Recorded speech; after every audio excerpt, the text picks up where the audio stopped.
That's an interesting dress. Thank you, ma'am. I didn't say it was nice. I said it was interesting. Where does one even find They something say so the higher you practical? climb, the harder you fall. But nobody told Genevieve Chase that pushing someone down the stairs would eventually put her at the bottom. The caregiver she humiliated and nearly killed just uncovered a hidden fortune buried beneath the mansion's foundation, and the old woman who hid it left one rule. Only someone with truth in their heart could claim it. Guess who doesn't qualify? Before we get into this story, tell me, where are you right now, and what time is it as you watch me? Are you listening during your morning coffee?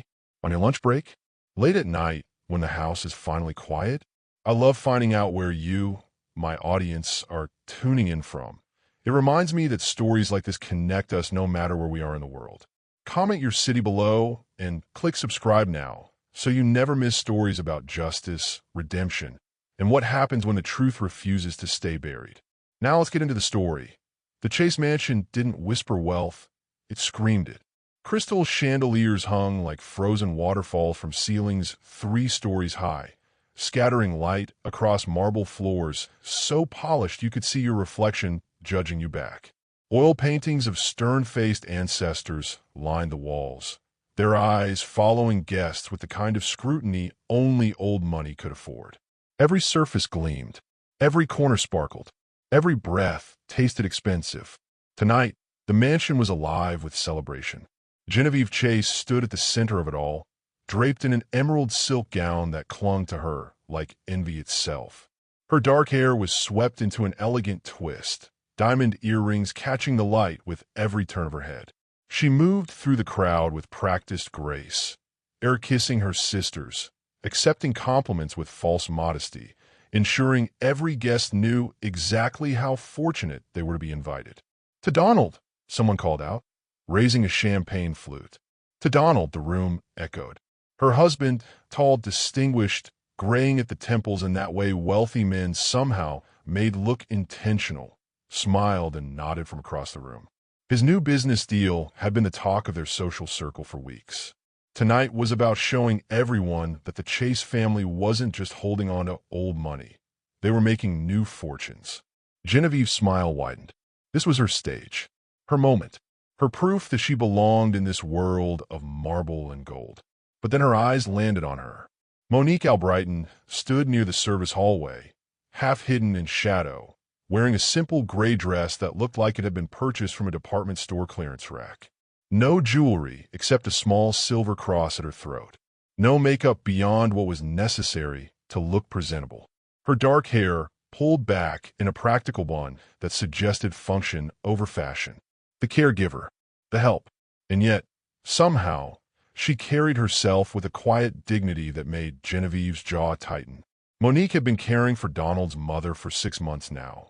The old woman who'd become too frail, too difficult, too much work for the family to handle themselves. They'd hired Monique through an agency.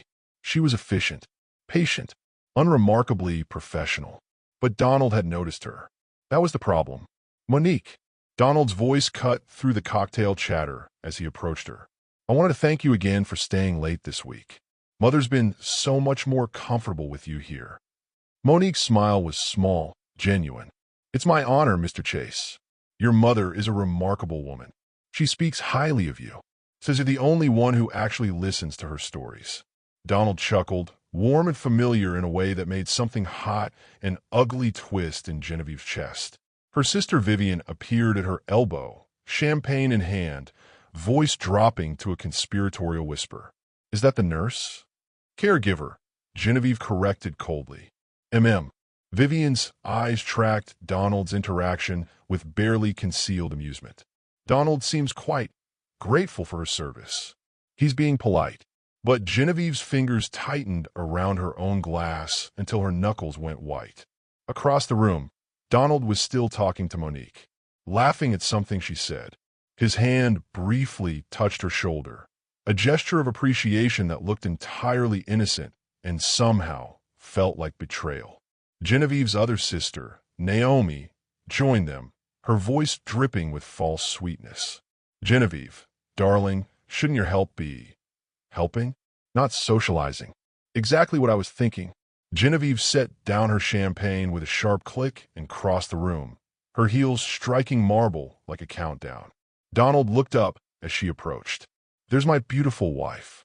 I was just telling Monique how much Mother adores her. How lovely." Genevieve's smile could have cut glass.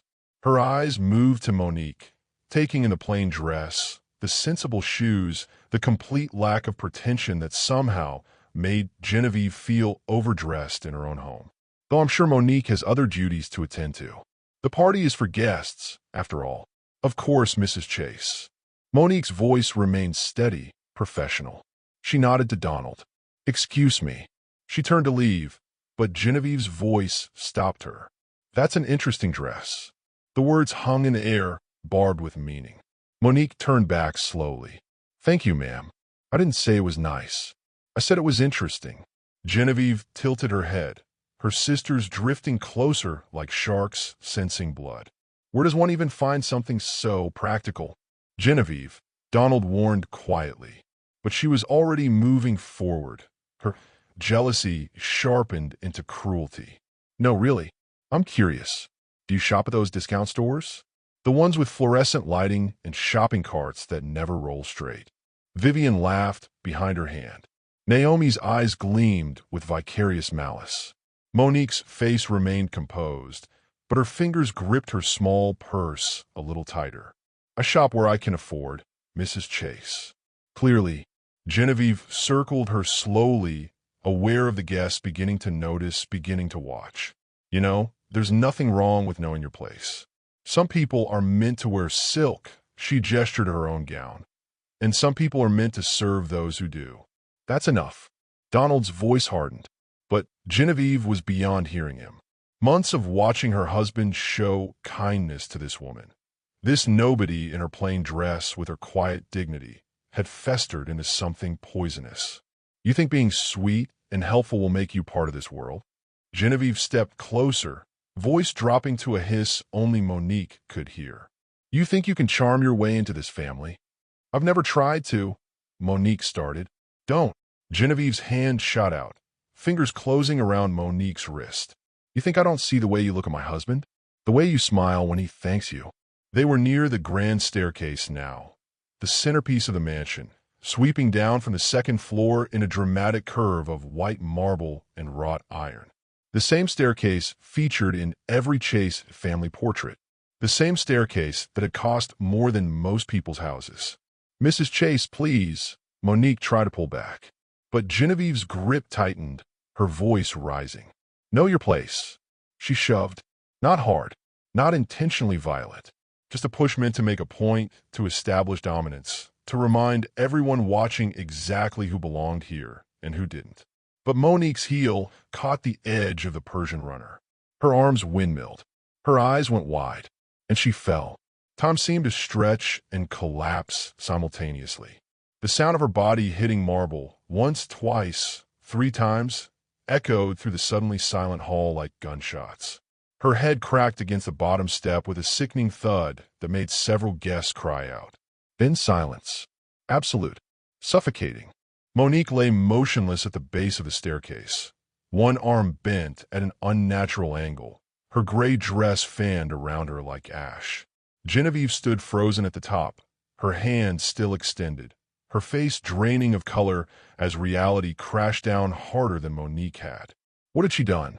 The sirens arrived like judgment, wailing through the pristine neighborhood, shattering the careful silence wealth had built around itself. Genevieve stood paralyzed at the top of the staircase, watching the chaos unfold below. Guests scattered like frightened birds. Someone screamed for towels. Another shouted for ice. Vivian grabbed Naomi's arm, both sisters pale and speechless for once in their lives. And Donald dropped to his knees beside Monique's crumpled form, his expensive suit soaking up the small pool of blood spreading from beneath her head. "Don't move her," someone shouted. "Wait for the paramedics." But Donald wasn't listening. His hands hovered over Monique's still body, trembling, useless. Monique, can you hear me?" Genevieve's legs finally remembered how to move. She descended the stairs carefully, each step feeling like descending into her own grave. By the time she reached the bottom, tears were already streaming down her carefully made-up face. Real tears? Even she wasn't sure anymore. She just slipped. Genevieve choked out, her voice breaking perfectly. I was standing right there. Her heel caught the rug. I tried to grab her, but you pushed her.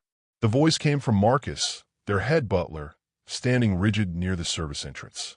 His eyes met Genevieve's with something cold and knowing. I saw you. The room went silent except for Monique's shallow, rattling breaths. Genevieve's face hardened beneath the tears. You saw her slip. The rug is old. I've been telling Donald for months we need to replace it. She turned to her sisters, desperation sharpening her voice. You saw it, didn't you? She lost her balance. Vivian and Naomi exchanged a glance. A silent conversation born from years of protecting each other from consequences. They were family. They were Chases now, through marriage and blood. And scandal was worse than truth. She slipped, Vivian said quietly.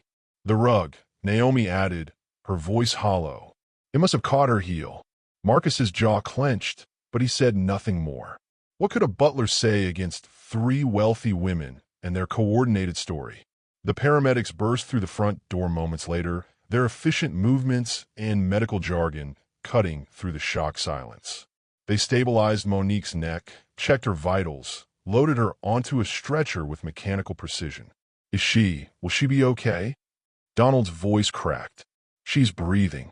Pulse is weak but steady. Possible concussion, definitely a broken arm. We need to get her to County General immediately. The lead paramedic looked at Donald. Are you family? I'm her employer. I'm coming with her. Donald. Genevieve reached for his arm. He pulled away without looking at her. I'm going with her. And just like that, he was gone, climbing into the ambulance, leaving Genevieve standing in her emerald gown in a hall full of witnesses who'd seen exactly what she'd done, even if they'd never admit it.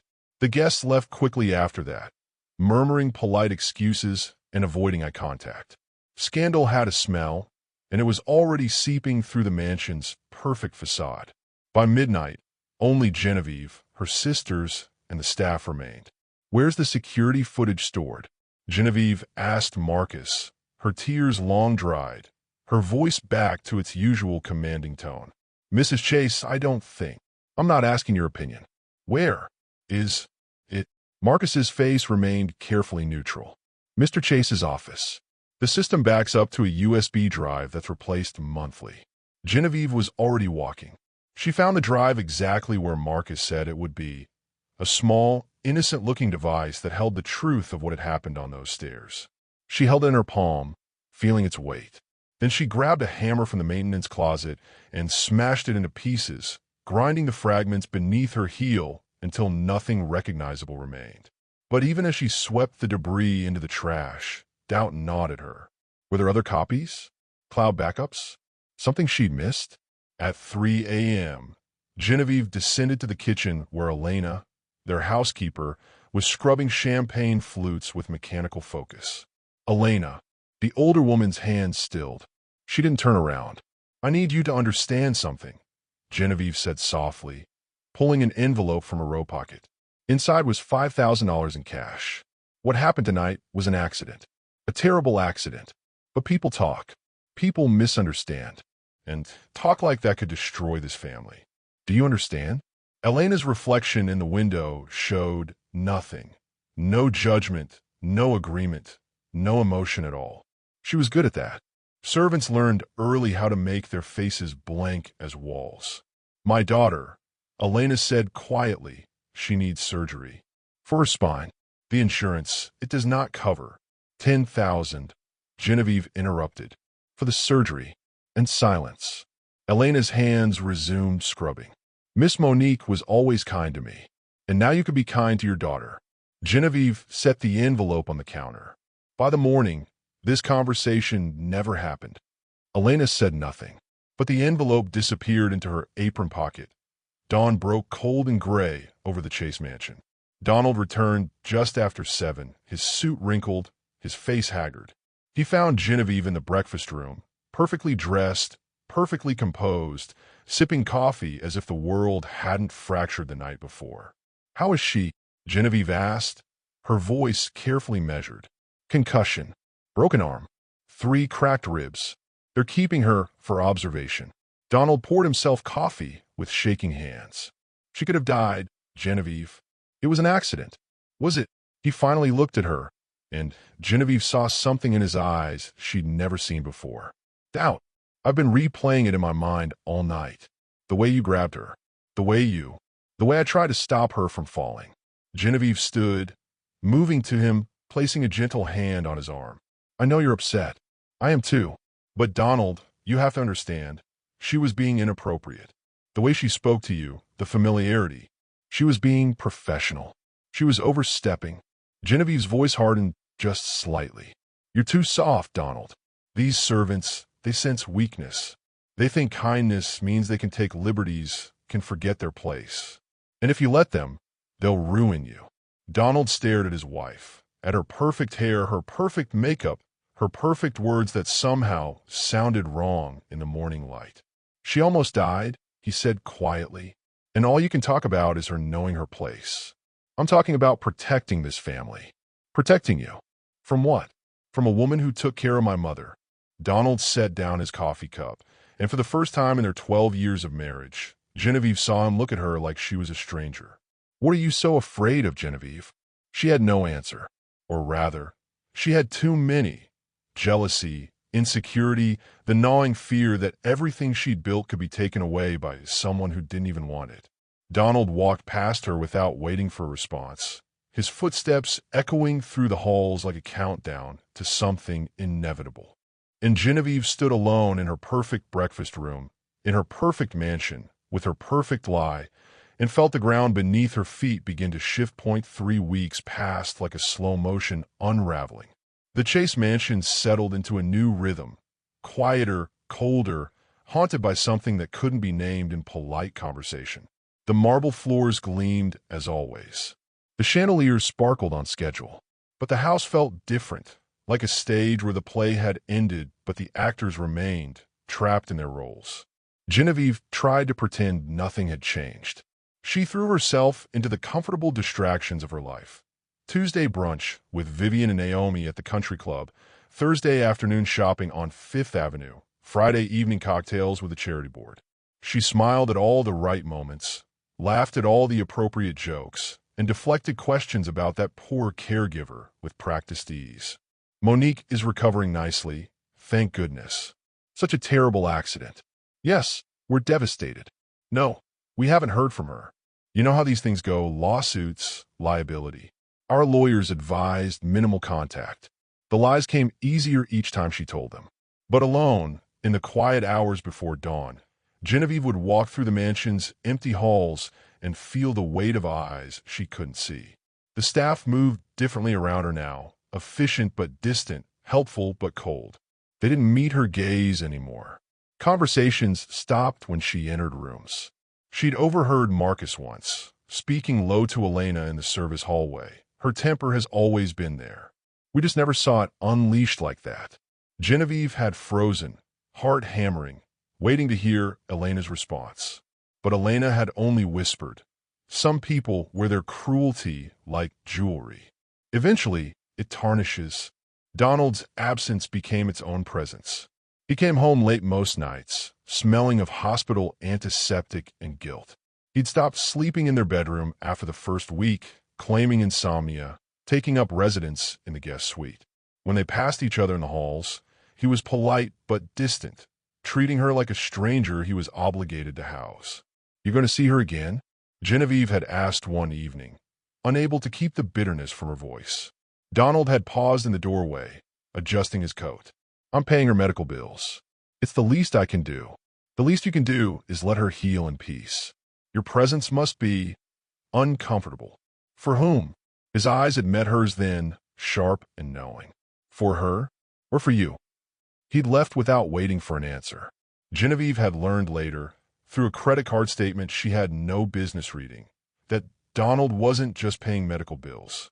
He'd arranged for Monique to stay in a private recovery suite, hired a physical therapist, sent flowers every week. The jealousy that had started this nightmare festered deeper, feeding on itself like poison. At the country club, Genevieve stabbed at her Cobb salad with more force than necessary, while Vivian and Naomi exchanged careful glances. "You seem tense, darling," Vivian ventured, sipping her Chardonnay. "I'm fine. It's just people are talking." Genevieve's fork froze midair. "About what?" Naomi leaned in, voice dropping to a conspiratorial whisper. "About Donald and the caregiver. The way he's been visiting her. Some people are saying it's inappropriate." "He's being responsible," Genevieve said through gritted teeth. "Of course he is." Vivian's smile was sympathetic, but her eyes gleamed with that familiar hunger for drama. "But you know how this town loves its stories. Devoted husband, beautiful caregiver, a tragic accident that brought them together. It practically writes itself. Nothing is bringing them together. She's recovering. He's paying bills. That's all." "Then why do you look so worried?" Naomi asked too sweetly. Because Genevieve was worried. Terrified, actually, not of Donald falling for Monique, though that fear gnawed at her too, but of something worse. The way Donald looked at her now, like he was seeing her clearly for the first time and didn't like what he saw. The way the staff whispered. The way her own sisters studied her with barely concealed fascination, waiting for her to crack. "I'm not worried," Genevieve lied. "I'm tired of everyone acting like I pushed her." The words hung in the air. Neither sister responded. Their silence was answer enough. The call came on a Tuesday evening. Donald's mother had passed quietly in her sleep. A mercy, the doctors said, given how much she'd been suffering. But Genevieve felt no relief, only a hollow dread she couldn't name. The funeral was small, elegant, exactly what the elder Mrs. Chase would have wanted. Donald stood stoic beside the casket, shaking hands and accepting condolences with mechanical precision. Genevieve played her part. The grieving daughter-in-law, beautiful in black, dabbing at dry eyes with a monogrammed handkerchief. The flowers were spectacular. Dozens of arrangements crowded the funeral home. Roses, lilies, orchids in every shade.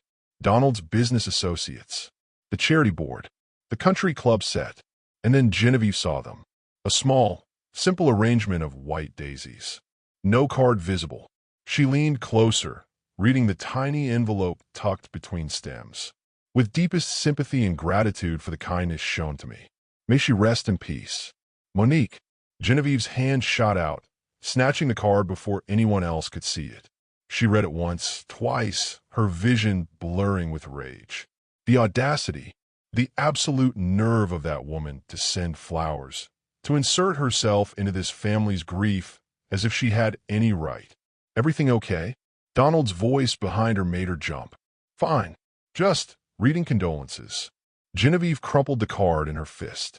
So many people loved your mother. She had that effect on people. Real people, I mean, not the social climbers and sycophants. Donald's words carried a weight she couldn't quite decipher. The people who actually listened to her, who cared about more than what she could do for them. He walked away before Genevieve could respond, leaving her standing among the flowers with Monique's card burning in her hand like evidence. That night, alone in her bedroom, Genevieve unfolded the card to read it again. But there was more. On the back, in the same neat handwriting, was a single line she'd missed in her rage. "The truth always rises, even from beneath the floor." Genevieve's blood ran cold. What did that mean? A threat? A promise? Or just the rambling philosophy of a woman on pain medication? But something in those words, beneath the floor, triggered a memory. Donald's mother, in her final weeks, had been obsessed with the house's foundation. Kept talking about what's buried in the weight of secrets and other cryptic nonsense Genevieve had dismissed as dementia. She crumpled the card again, threw it in the fireplace, and watched it burn. But the words remained, echoing in the silence. Over the following days, the paranoia intensified. Genevieve found herself wandering the mansion at night, listening to its creaks and groans, imagining she heard whispers in empty rooms. She began checking doors she'd never thought to check before, searching for what? Hidden cameras Marcus might have installed, evidence she'd missed destroying. The staff noticed. Of course they did. She caught them exchanging glances, saw the way they went silent when she appeared.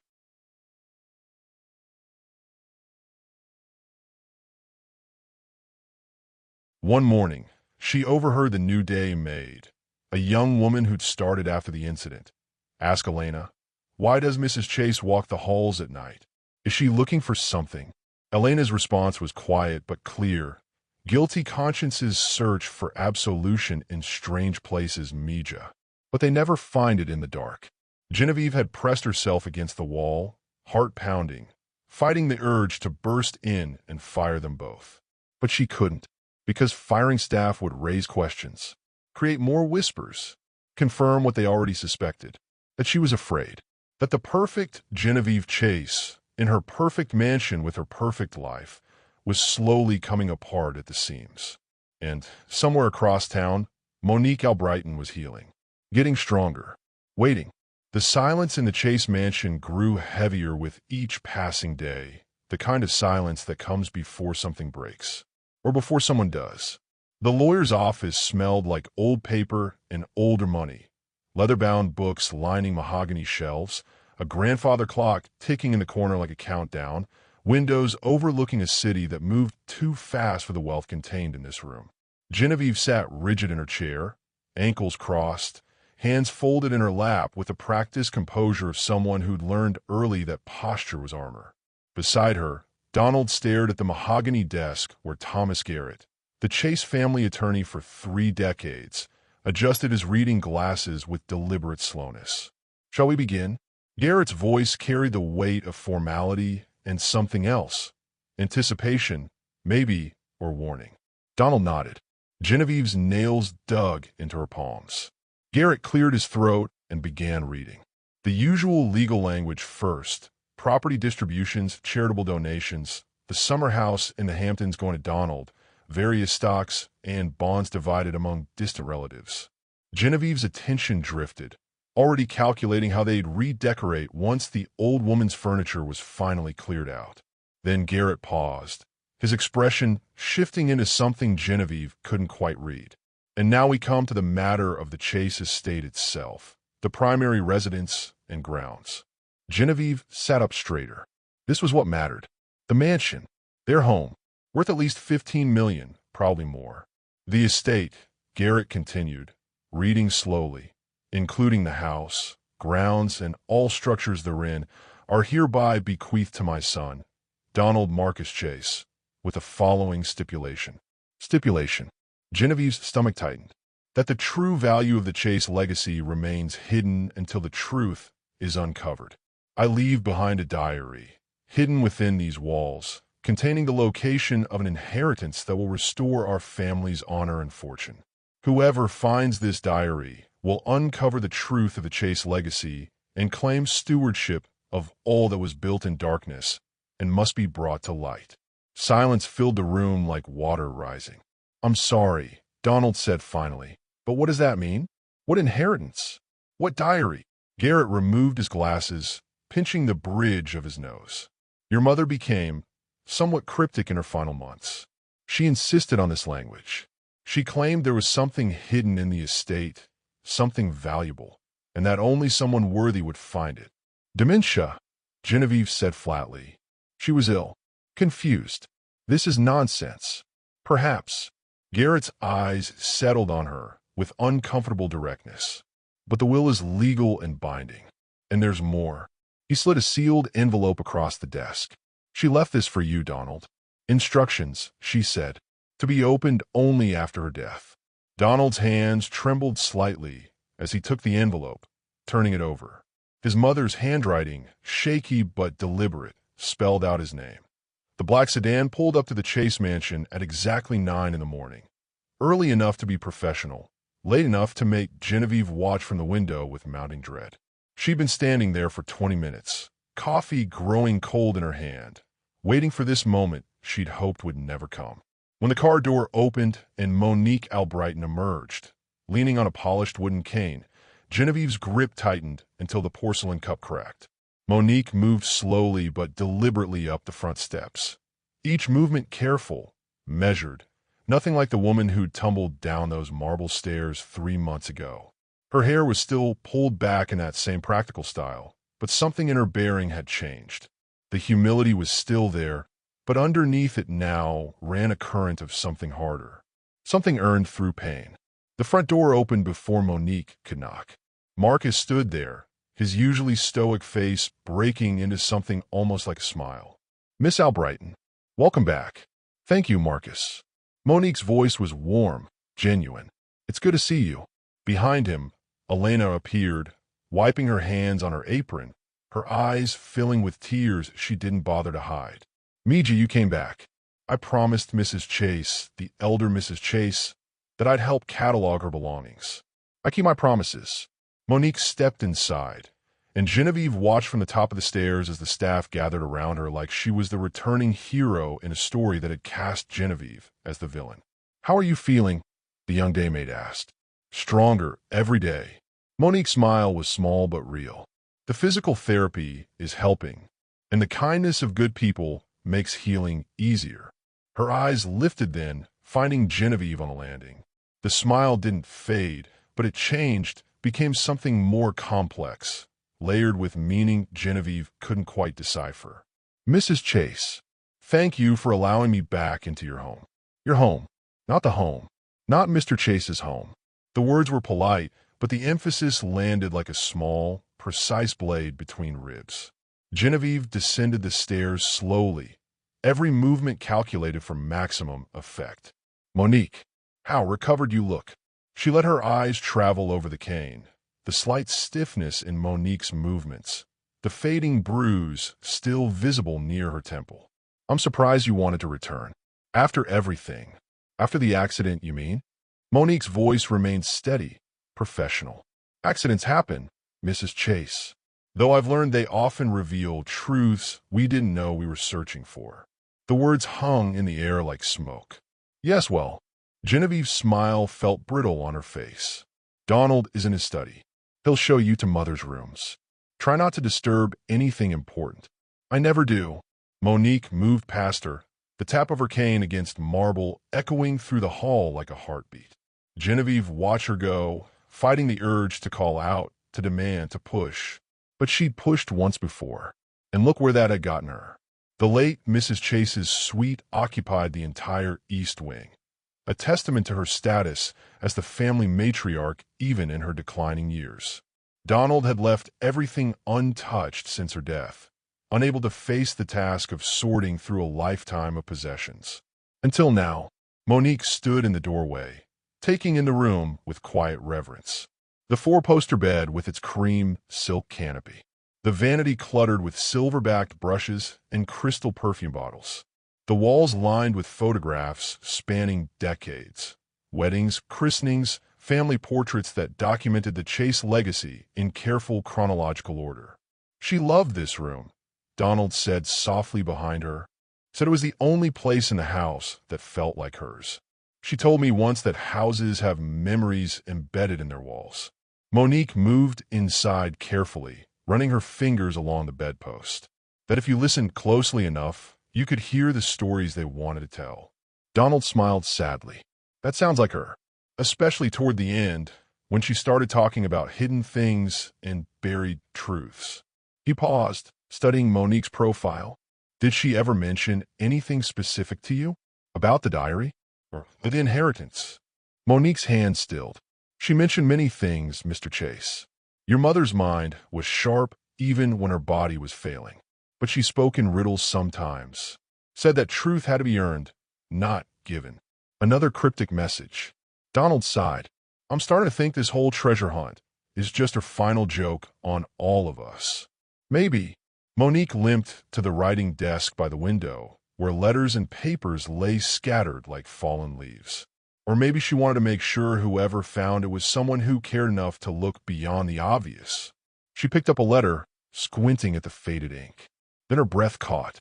"Mr. Chase, look at this." Donald crossed the room. The letter appeared ordinary, a note about household expenses from 20 years ago. But Monique had turned it over, revealing the back where someone had carved tiny marks into the paper's edge. Not written, carved with something sharp, creating impressions you could only see when the light hit right. Initials, numbers, a tiny drawing that looked like, what? Part of a floor plan? "My mother did this."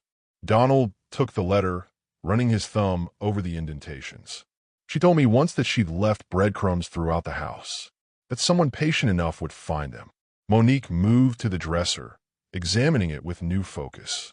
There, on the corner, nearly invisible unless you knew to look, another carving. More initials. Another fragment of what might be a map. This is incredible. Donald's voice held wonder and confusion in equal measure. How long has she been leaving these clues? Years, maybe. She said the truth takes time to reveal itself. Monique glanced at the doorway where Genevieve now stood, watching them with barely concealed fury, and that those who rush toward treasure often miss what matters most. That evening, Donald found himself standing in the second-floor gallery, watching through the partially open door as Monique worked. She'd been at it for hours, cataloging items with meticulous care, but more than that, studying them, looking for patterns, running her fingers over surfaces like a blind person reading Braille. The way she handled his mother's belongings, with such tenderness, such respect, stirred something in Donald he hadn't felt in years. Not attraction, exactly. Something deeper. Recognition, maybe, of integrity, of someone who saw value beyond price tags. His mother had seen it too. That's why she trusted Monique with her final days. That's why she'd left her breadcrumbs for someone with eyes patient enough to see them. How long are you going to stand there watching her, like she's some kind of saint? Donald turned to find Genevieve behind him, arms crossed, her beauty sharpened into something cutting. I'm not. You are. You've been all day, hovering, admiring, acting like she's solving the mysteries of the universe instead of just dusting old furniture. She found something, Genevieve, clues my mother left, evidence that this inheritance might actually exist, or evidence that your mother's dementia was worse than we thought, and she spent her final years carving nonsense into antiques. Genevieve's voice dropped lower, more dangerous. Don't you see what she's doing? She's manipulating you, making herself indispensable, creating drama where there is none. The only drama I see is yours. Donald's words came out harder than he'd intended. You've been prowling the halls like a caged animal since she arrived. What are you so afraid of? Genevieve's face went white, then red. I'm afraid of you making a fool of yourself, of that woman worming her way into this family with her tragic limp and her sane act. I'm afraid. She stopped, but the truth hung between them, unspoken. I'm afraid she'll expose what I did, what I am. Donald studied his wife, really looked at her for the first time in months, and saw the cracks in her perfect facade, the paranoia eating her from the inside, the guilt she'd never admit but couldn't escape. Monique isn't the problem here, he said quietly, and we both know it. He walked away, leaving Genevieve alone in the hallway, her reflection trapped in a dozen ancestral portraits that seemed to judge her with dead eyes. In the East Wing, Monique sat at the writing desk, carefully sketching the fragments she'd found. The carvings were forming a pattern, pieces of a larger puzzle that pointed somewhere. But where? Her phone buzzed. A text from an unknown number. Be careful. Some secrets are buried for a reason. Monique stared at the message, then deleted it. She'd spent 3 months in hospital beds and physical therapy, 3 months of pain and healing, 3 months thinking about what had happened on those stairs. She wasn't here for revenge. She'd never wanted that. But justice? Truth? Those were different things entirely. And somewhere in this mansion of marble and lies, buried beneath years of Chase family pride, the truth was waiting. All she had to do was dig deep enough to find it. The library had always been Genevieve's least favorite room. Too much dust, too many shadows, too many books filled with words written by dead people who thought they knew better. But Monique spent hours there now, running her hand along shelves, studying the ancient Persian rug that covered most of the hardwood floor, tracing patterns only she seemed to see. Genevieve watched from the doorway, coffee cup trembling in her hand, as Monique knelt awkwardly, the cane propped against a reading chair, and pressed her palm against a section of the rug near the fireplace. What are you doing? The words came out sharper than Genevieve intended. Monique didn't startle, didn't even look up. The carvings all point here, to this room, this spot. She pushed the heavy rug aside, revealing floorboards that looked identical to all the others. Except one, a single board with edges slightly more worn, as if it had been lifted and replaced countless times over the years. Monique's fingers found the gap. The board came up easily, as if it had been waiting. Inside the hollow space beneath lay a leather-bound book, its cover blackened by fire, pages curled and brittle. And beside it, a small silver key on a tarnished chain. "Dear God," Monique whispered. Genevieve's cup slipped from her fingers, shattering against the marble threshold. Neither woman moved to clean it.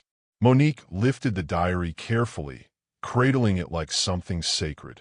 Most of it was destroyed, pages reduced to ash, words lost to flames that had tried and failed to erase them completely. But the final pages survived, protected somehow by the leather binding's fold. She read aloud, her voice steady despite the tremor in her hands. "If you found this, then you've looked where others refuse to see. The gold lies beneath the heart of the home, but only truth can unearth it. Greed will bury the chases. Only love, true love, the kind that sees people as they are, not what they own, can set us free. My son deserves better than what I built. Let whoever finds this decide what that means." The signature at the bottom was barely legible. Eleanor Margaret Chase. "The heart of the home," Monique murmured, standing slowly. Her eyes swept the library, landing on the portrait above the fireplace. The first Mrs. Chase, Eleanor's grandmother, painted a century ago. Where would she have met? But Genevieve wasn't listening. Her mind raced through calculations, through implications, through the dawning horror that this woman, this caregiver she'd tried to destroy, was about to uncover something that would change everything. "That diary is Chase family property," Genevieve said, voice tight. "You have no right. I have every right." Monique finally looked at her, and Genevieve saw something new in those calm eyes. Not anger, not hatred, something worse, pity. "Your mother-in-law trusted me with this. And unlike some people, I honor trust." The words landed like a slap. That night, Donald found Monique in his study, the diary laid open on his desk under the lamp's gentle light. She looked up as he entered, exhaustion and triumph mixing on her face. "You found it. Part of it. Enough." She gestured to the pages. "Your mother was remarkable, Mr. Chase. Even at the end, she was trying to save this family from itself." Donald sank into the chair across from her, suddenly feeling every one of his 52 years. "From what?" Monique hesitated, then reached for her phone. "There's something I need to tell you. About the night I fell." She pulled up a file, her finger hovering over it. "The security system in the hallway. Did you know it had a backup feature? That it automatically uploaded footage to cloud storage." Donald's blood went cold. "I thought Genevieve said the cameras weren't working that night. She said the footage was corrupted, that the USB drive was damaged." Monique's voice remained gentle, but her eyes held his with uncomfortable intensity. "But my phone was in my pocket when I fell. It automatically backed up to my cloud account, including the security app I'd installed after Mrs. Chase asked me to help her monitor the night staff." "Monique, I'm not showing you this for revenge, Mr. Chase. I'm showing you because you deserve to know the truth. Because your mother's final wish was for truth to matter more than comfort." She turned the phone toward him. "You don't have to watch it, but you should know it exists." Donald stared at the phone's dark screen, his reflection ghost-like in the glass. His hand shook as he reached for it. The footage was grainy but clear enough. The top of the staircase. Genevieve's hand on Monique's wrist. The argument. The shove that wasn't quite accidental. The fall that could have been murder. When he looked up, his face was ashen. "How long have you known?" "Since the hospital. But I wasn't ready to." Monique's voice caught. "Your mother told me once that some people need time to see their own reflection clearly. That forcing them to look too soon only makes them turn away harder. So you came back, knowing what she did, knowing you had this." Donald's voice was hollow with disbelief and something that might have been admiration. "Why?" "Because your mother asked me to finish what she started, to find the truth she buried, to give you a choice." Monique stood, leaning heavily on her cane. "What you do with that footage is up to you, Mr. Chase. But the treasure your mother hid? It's not just gold. It's the chance to rebuild this family on something other than lies." She left him alone with the phone, with the truth with the choice his mother had orchestrated from beyond the grave. The next morning, Genevieve's phone buzzed during breakfast. A text for Naomi, "We need to talk. Today. Alone." They met at a cafe 3 blocks from the mansion, neutral territory, public enough to prevent scene. Naomi was already waiting, designer sunglasses hiding her eyes, mouth set in a line Genevieve recognized from childhood. The mother had looked the same way before delivering ultimatums. "What do you want?" Genevieve slid into the booth, skipping pleasantries. Naomi removed her sunglasses slowly, deliberately. "I was there that night, Genevieve, at the top of the stairs. I saw everything. The cafe noise, coffee machines hissing, conversations humming, faded to white static. You saw her slip. I saw you push her." Naomi's voice was calm, almost kind, which made it infinitely more dangerous. "I saw the look on your face after. The panic, the calculation. And I kept quiet because we're family. Because that's what we do. Then why are we having this conversation? Because silence has a price." Naomi pulled out her phone, scrolling to a photo. Genevieve's hand on Monique's wrist, frozen in the moment before the fall. "I took this. Insurance, I told myself. But now I'm thinking it's more like currency." Genevieve's vision tunneled. "You're blackmailing me. I'm asking for compensation for my loyalty. 50,000 should cover it. Monthly. Monthly. Did you think family loyalty was a one-time fee?" Naomi's smile was bright, cruel. "I have expenses, Genevieve. And you have secrets. It's a fair trade." Genevieve wanted to scream, to flip the table, to claw that smug expression off her sister's face. Instead, she pulled out her checkbook with hands that barely shook and wrote the first installment of her own destruction. "This doesn't leave this table," Genevieve said, sliding the check across. "Of course not." Naomi tucked it into her purse. "That's what you're paying for." But as Genevieve walked back to the mansion, past windows reflecting a woman who looked like her but felt like a stranger, she realized the truth with crushing clarity. Her world wasn't just crumbling. It was already ash. She just hadn't stopped moving long enough to notice she was standing in ruins. The dining room glittered like a stage set for tragedy. Donald had insisted on hosting a family dinner, something about needing everyone together to discuss his mother's estate. Genevieve had fought him on it, sensing the trap without knowing its shape, but he'd been immovable. So now the Chase dining table stretched between them like a battlefield, crystal gleaming under the chandelier's unforgiving light. Vivian and Naomi sat across from each other, tension crackling between them. Marcus stood by the service entrance, his face carefully neutral. Elena hovered near the kitchen door. And at the far end of the table, Monique sat with her cane resting against her chair, wearing a simple navy dress that somehow made everyone else's designer clothes look desperate. "Thank you all for coming," Donald began, his voice carrying a weight Genevieve had never heard before. "My mother left us a puzzle. Monique has been helping me solve it." "How generous of the help to help," Genevieve muttered into her wine. Donald ignored her. "Monique, please." Monique stood slowly, pulling a rolled document from the leather satchel beside her chair. She moved to the portrait hanging behind Donald's seat, the massive oil painting of Eleanor Chase, the family matriarch that had dominated the room for decades. With careful hands, she lifted the frame's edge.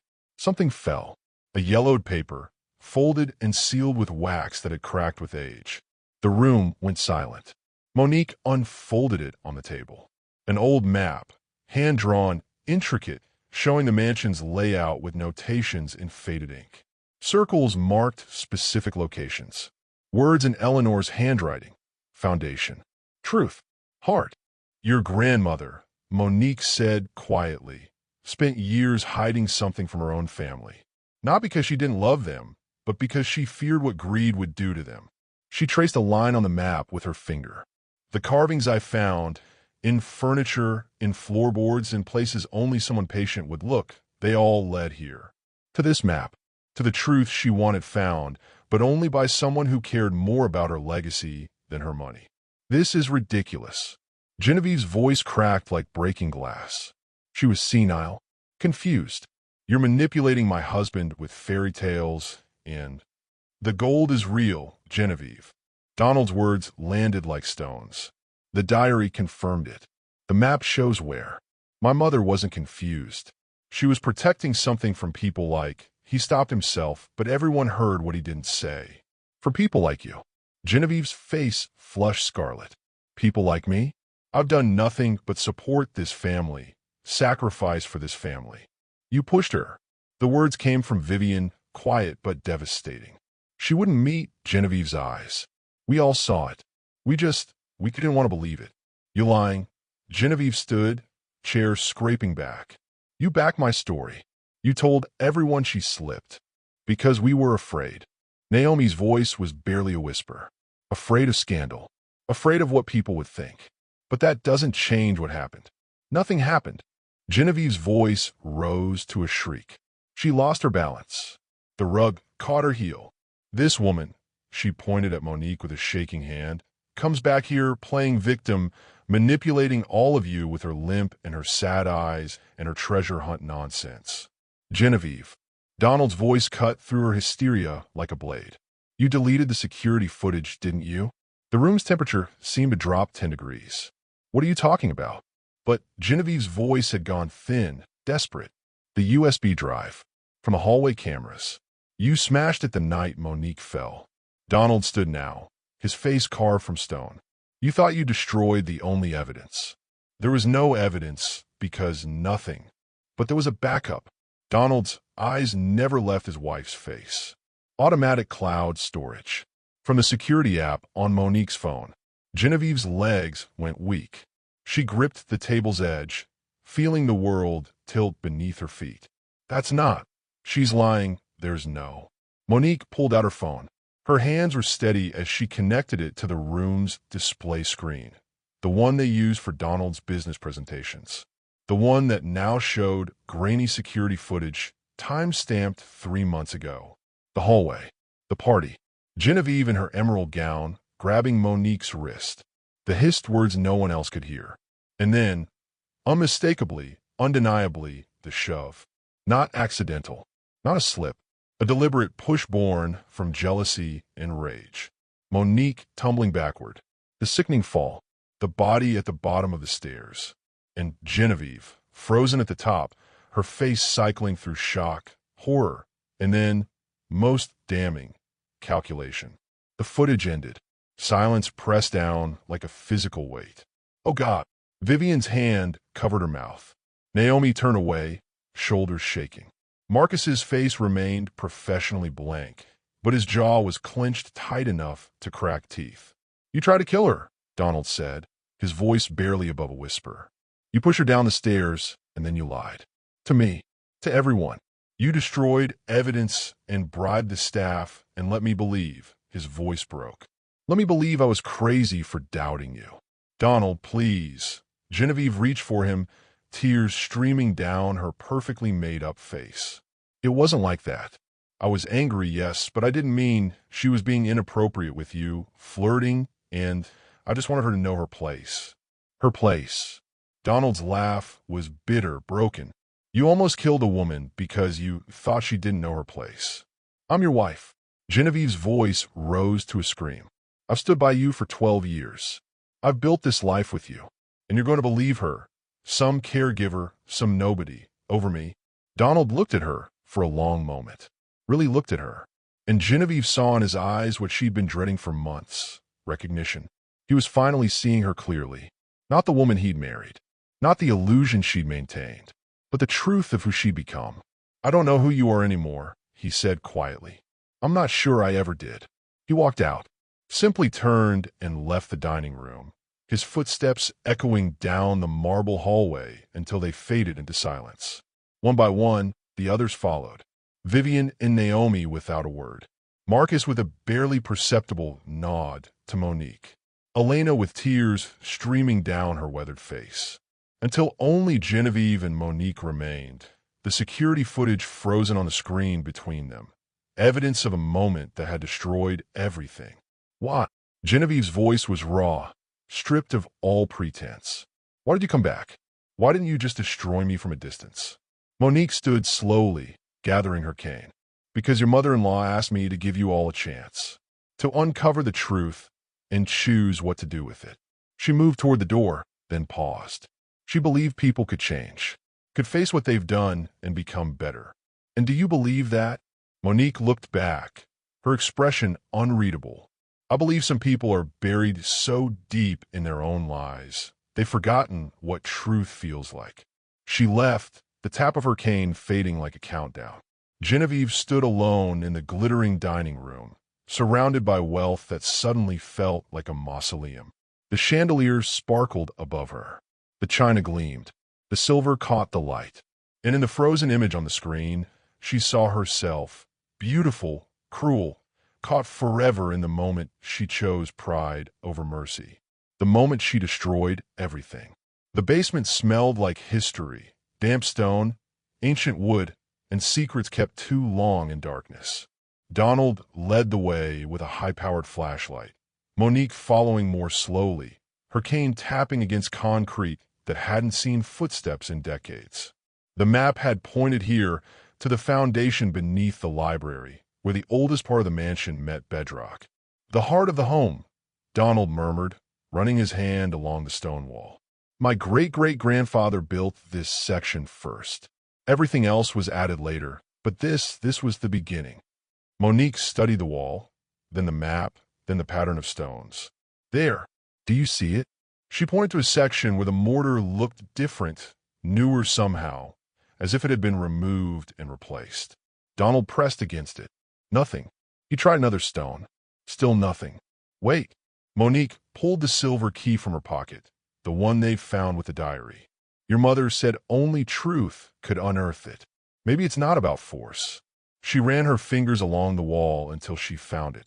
A tiny keyhole, hidden in shadow, carved into a stone at waist height. The key slid in like it had been waiting.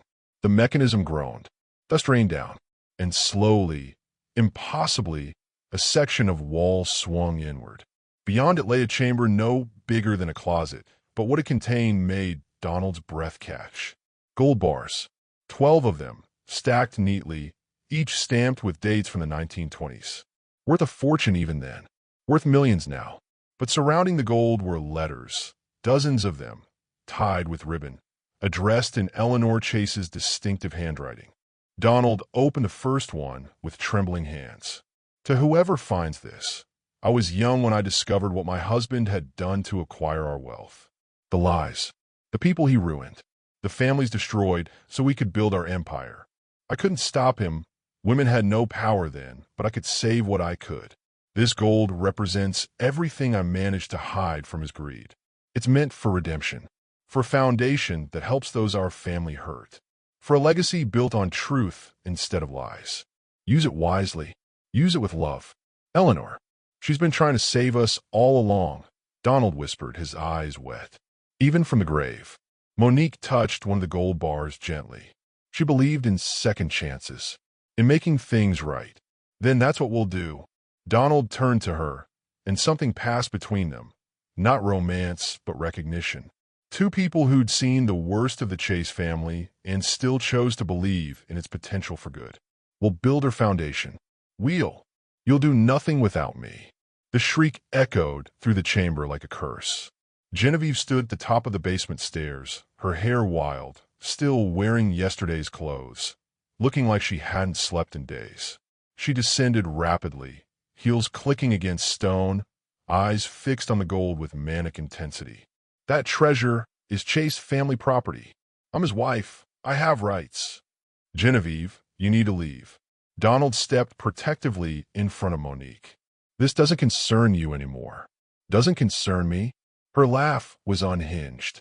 I've given 12 years to this family. 12 years of playing the perfect wife, hosting your boring dinners, smiling at your boring friends. And now you find millions, and I'm supposed to just walk away. She pushed past Donald, shoving into the small chamber, hands reaching for the gold bars like they could save her from drowning. It's mine. Half of everything is mine. Community property. You can't just. This isn't marital property. Monique's voice was calm but firm. This belongs to the estate, to Eleanor Chase's trust. It was never yours to claim. Liar. Genevieve whirled on her, and for a moment, Donald saw the same expression she'd worn at the top of the stairs 3 months ago. Pure rage. You manipulated this whole thing. Came back here playing victim, turning my husband against me, stealing what's rightfully. Her heel caught the edge of a loose tile. Time slowed. Genevieve's arms windmilled. Her eyes went wide with recognition. She'd been here before, watching someone else fall, feeling this same suspended moment of horror. But this time, she was the one falling. The floor gave way beneath her, old tiles Donald's great-grandfather had laid, weakened by time and moisture, waiting for the right amount of pressure in the wrong place. Genevieve dropped 6 feet into a subchamber below, landing hard on her back in a space barely large enough to hold her. Not injured. The fall was too short, the dirt floor too soft, but trapped. Walls of stone on 3 sides, the collapsed floor above, and 2 faces staring down at her from the light.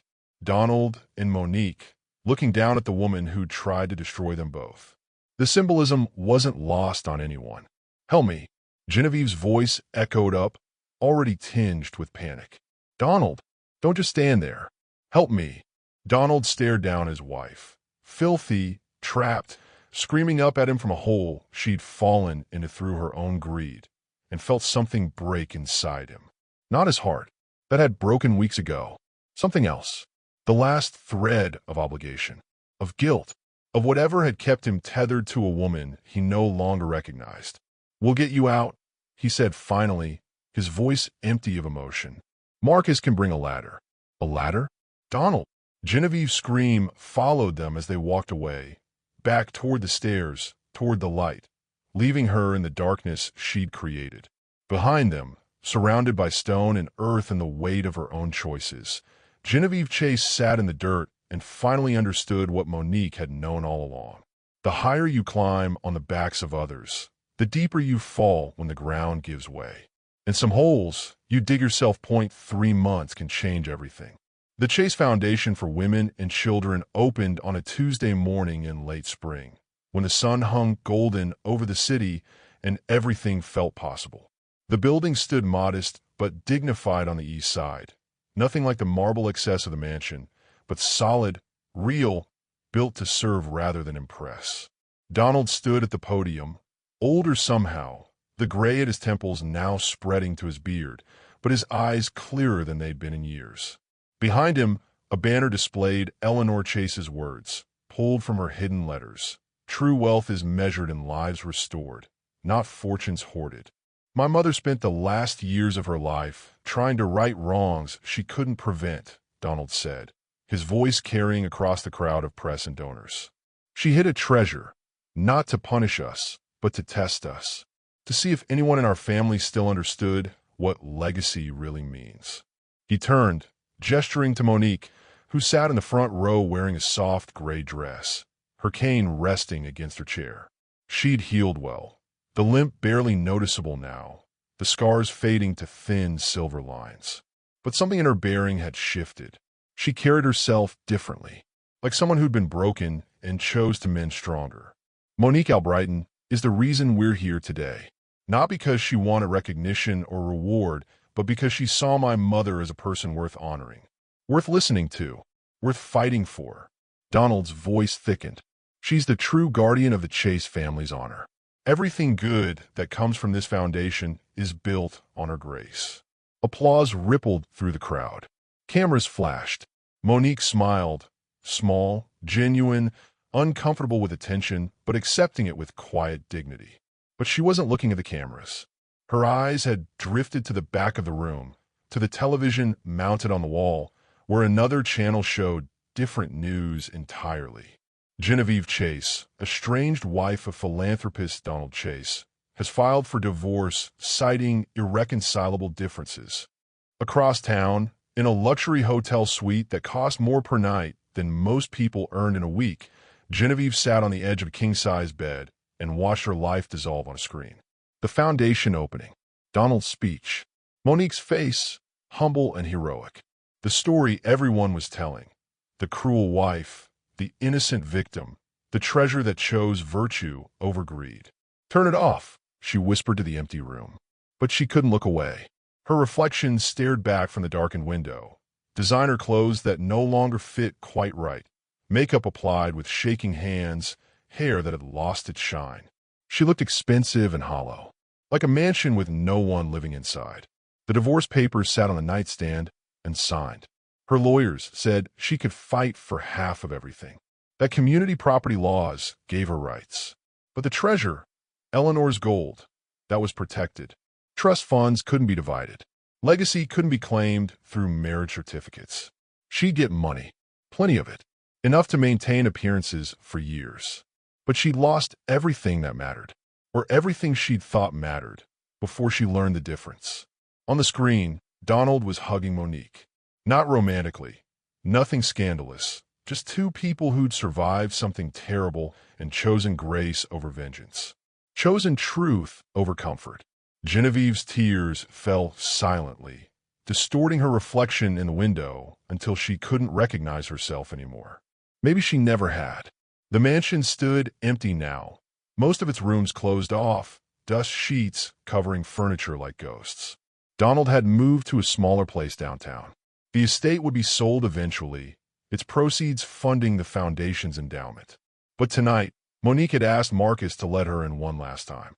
She stood at the base of the grand staircase, the marble gleaming cold and perfect, the chandelier above casting fractured light across the floor. The same spot where she'd lain broken 3 months ago, staring up at faces that didn't care if she lived or died. From her bag, she pulled a single white rose. She placed it carefully on the bottom step, her fingers lingering on the cold stone. Then she straightened, looking up the sweeping curve to where Genevieve had stood, jealous and cruel, and so desperately afraid of losing what she never really had. The higher they climb, Monique whispered to the empty hall, the harder the fall.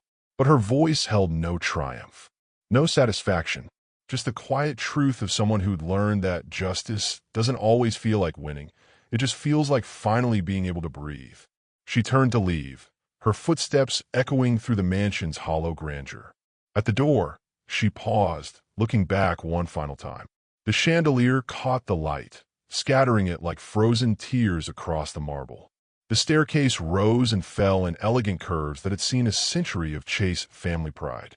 And on the bottom step, the white rose glowed pale against the darkness, a small testament to grace surviving cruelty, truth outlasting lies. The camera of memory pulled back, wider, higher, until the whole scene became a painting. The mansion with its perfect architecture and imperfect souls, the staircase that had been both weapon and witness, the rose that said forgiveness was possible even when forgetting wasn't. Monique stepped through the door into the spring evening, where the city hummed with ordinary life and extraordinary possibility. Behind her, the Chase mansion stood silent, its secrets finally told, its ghosts finally released. Some legacies are built on gold. Others are built on the strength it takes to stand up after you fall. And in the end, only one kind lasts, that if you believe that true strength isn't found in wealth or power, but in the grace to rise after you've been pushed down. Like and share this story. Subscribe now for more stories like this that prove dignity defeats cruelty, and truth always finds its way to light. Also check out the 2 videos showing on the screen right now, specially crafted for you.